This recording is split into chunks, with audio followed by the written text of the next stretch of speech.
जय श्री राधे, जय श्री श्याम। आज हम बड़ी ही सुंदर एक कथा वर्णन करने वाले हैं।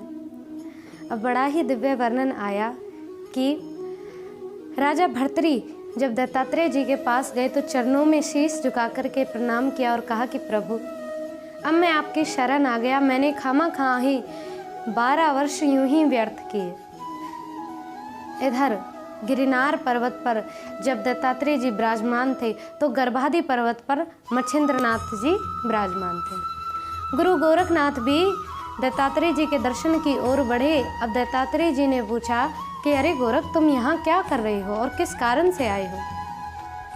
तो गुरु गोरखनाथ ने कहा कि प्रभु, मैं तो अपने गुरु मच्छिंद्रनाथ की आज्ञा से ही यहाँ सब तीर्थों का रमन करते हुए और आपका आशीर्वाद लेने के लिए यहाँ आया हूँ।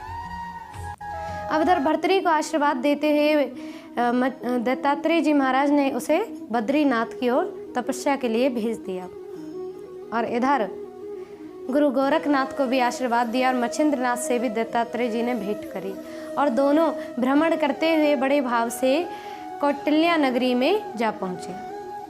अब वहाँ कौटिल्य नगरी में जाकर के देखा कि एक चौराहे पर एक संतान के एक नव युवक जो देखने में बड़ा ही सुंदर, उसके हाथ पांव काट रखे हैं और उसके शरीर को ऐसे ही पटक रखा है। काफ़ी जनता, काफ़ी भीड़ वहाँ पर इकट्ठी हो रखी है। जब मच्छिंद्रनाथ जी इस दृश्य को देख रहे थे तो वो उस दिव्य स्वरूप को देखकर ही जान गए पहले कि इसका जन्म किस प्रकार से हुआ। तो वहाँ के राजा, उस कौंडिल्य नगरी के जो राजा थे शशांगर, और शशांगर राजा और उनकी पत्नी मंदाकिनी और शशांगर राजा के कोई संतान नहीं थी। बहुत प्रार्थना करी संतान के लिए, शिवजी का तप भी किया तो कृष्णा नदी के संगम पर जा पहुँचे। वहाँ शिवजी से प्रार्थना करी। शिवजी ने भी दिव्य स्वर में कहा कि अभी तुम यहाँ से लौटना मत, क्योंकि तुम्हें यहीं पर दिव्य संतान प्राप्त होगी। इधर शशांगर राजा बड़े भाव से शिवजी की तपस्या करते, नित्य ही शिवजी का पूजन किया करते, इस भाव में रहे कि मुझे यहाँ पर संतान प्राप्त होगी। तो वर्णन आया कि एक दिन जब भगवान शिव कैलाश पर विराजमान थे तो वहाँ पर एक सुरोचन नामक अप्सरा जो शिवजी का तप कर रही थी, शिवजी से प्रार्थना कर रही थी, शिवजी की स्तुति करते हुए। अब शिवजी ने जब उस स्तुति को सुना तो उस अप्सरा के सामने प्रकट हो गई। अब वो अप्सरा शिवजी के स्वरूप को देखकर कामाहित हो गई, मोहित हो गई और शिवजी से बार बार प्रार्थना करने लगी कि प्रभु, आप मुझे स्वीकार करें। शिवजी ने कहा कि तुम्हारे मन में ऐसा दुष्ट भाव उत्पन्न भी कैसे हुआ? तुम्हारे मन में तो ये भाव आना ही नहीं चाहिए था, लेकिन फिर भी तुम्हारे मन में ऐसा भाव यदि आया है तो मैं तुमसे ये कहता हूँ। शिवजी ने उसे श्राप दिया कि जाओ तुम मृत्यु लोक पर मित्राचार्य के यहाँ पर उस ब्राह्मण के घर में जन्म लो। अब उसने कहा कि प्रभु, आपने मुझे ऐसा श्राप दिया है, क्या आपकी तपस्या करने का ये प्रतिफल मिला? तो शिवजी ने कहा, जब तुम वहाँ पर जन्म लोगे और मेरी पूजा करते हुए मेरा स्पर्श पाओगे तब ही तुम मुक्त हो पाओगी, लेकिन तब तक के लिए तुम इस श्राप को अपने स्वरूप में धारण करो। इधर उस रोचन नामक अप्सरा ने बड़े भाव से शिवजी की आज्ञा को स्वीकार किया और उस मित्राचार्य के यहाँ पर जन्म लिया। अब वहाँ पर जन्म लेते ही कादम्बा नाम की वो दिव्य सुंदर स्त्री हुई, दिव्य सुंदर कन्या। उसका स्वरूप इतना सुंदर, क्योंकि वो अप्सरा थी, इस कारण से उसका और भी सुंदर स्वरूप बन गया। अब इतना सुंदर स्वरूप बना कि जब माता पिता के साथ में नित्य ही शिवजी की सेवा किया करती, पूजा किया करती, तो शिवजी की सेवा पूजा करते करते एक दिन अकेले जब शिवजी का पूजन करने गई तो चरणों से, शिवजी के चरणों से जब उसने हाथ लगाया तो शिवजी तुरंत ही उस मूर्ति स्वरूप से प्रकट हुए और उस कादम्बा को देख करके उसके स्वरूप पर मोहित हो गए और जैसे ही उसके पीछे दौड़े और शिवजी ने उसे पकड़ा तो ही वो श्राप मुक्त हो गई। लेकिन शिवजी का स्वप्न दोष कण कृष्णा नदी में जा गिरा। जब कृष्णा नदी में वो स्वप्न दोष कण जा गिरा और उधर तप कर रहे थे राजा शशांगर और उनकी पत्नी मंदाकिनी।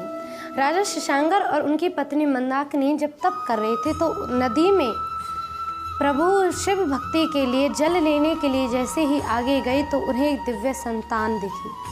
राजा शशांकर ने जब उस संतान को अपनी गोदी में उठाया तो बड़े ही प्रसन्न हो गए और मान लिया कि मानो शिव जी की कृपा से ही आज हमें संतान प्राप्त हुई है।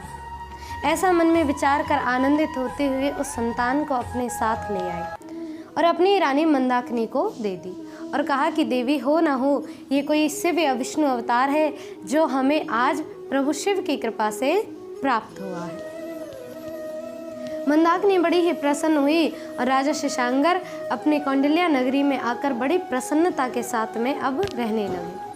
राजा शशांकर का जब वो पुत्र 12 वर्ष का हुआ तो इधर मन में विचार किया कि क्यों ना अब इसका विवाह कर दिया जाए।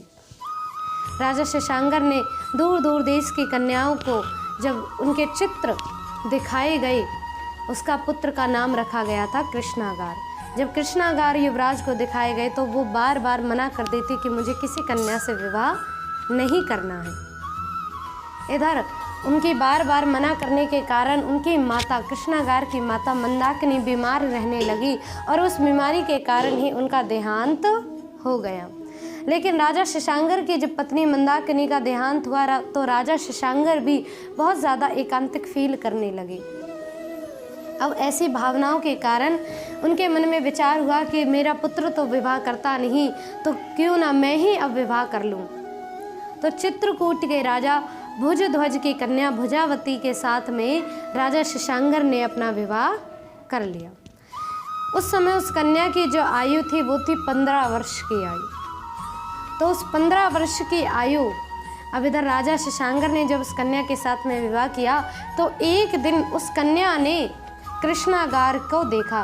कृष्णागार की अवस्था थी 17 वर्ष की, लेकिन कृष्णागार को ये बिल्कुल भी ज्ञात नहीं था कि यही वो मेरी विमाता हैं जो मेरे पिता जिनके साथ अभी विवाह करके लाए हैं। और इधर उस कन्या को भी ये ज्ञात नहीं था, भुजावती को, कि इस राजा के एक पुत्र हैं जो यही कृष्णागार है।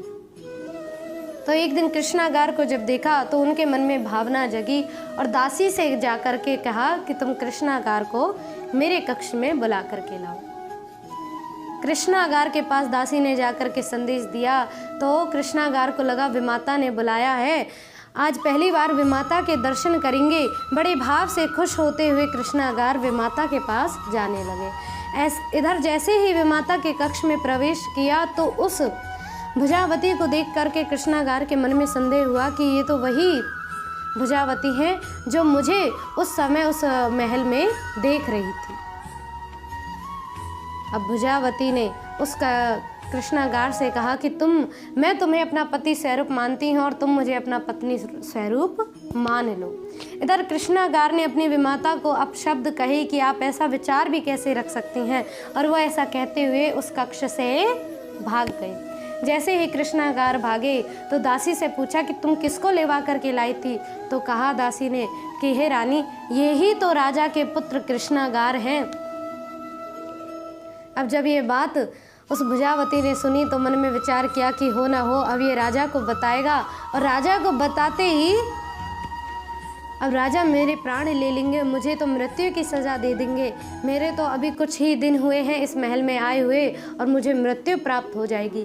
तो दासी ने कहा कि रानी आप किस बात की चिंता करती हो? अरे आप तो एक स्त्री हो, राजा आपकी बात क्यों नहीं मानेंगे? आप स्वयं जाकर के अपने महल कक्ष में जाकर के लेट जाइए, रूठने का नाटक कीजिए, जिससे कि राजा को ये यकीन हो जाए और कहिए कि आपके पुत्र ने मेरे साथ दुर्व्यवहार करने का प्रयास किया है।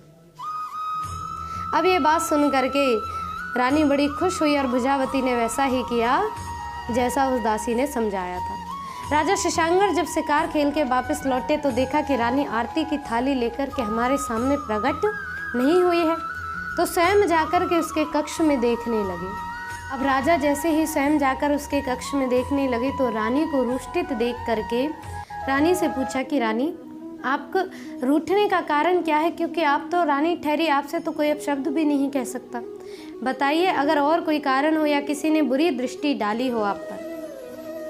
रानी इन शब्दों को सुन करके थोड़ी संतोषजनक हुई और मन में विचार किया, राजा इतना कह रहे हैं तो राजा ने कहा कि जिसने भी आपके साथ दुर्व्यवहार करने का प्रयास किया है मैं तो उसकी आंखें ही निकाल डालूंगा, उसके साथ ऐसा स्वरूप करूंगा।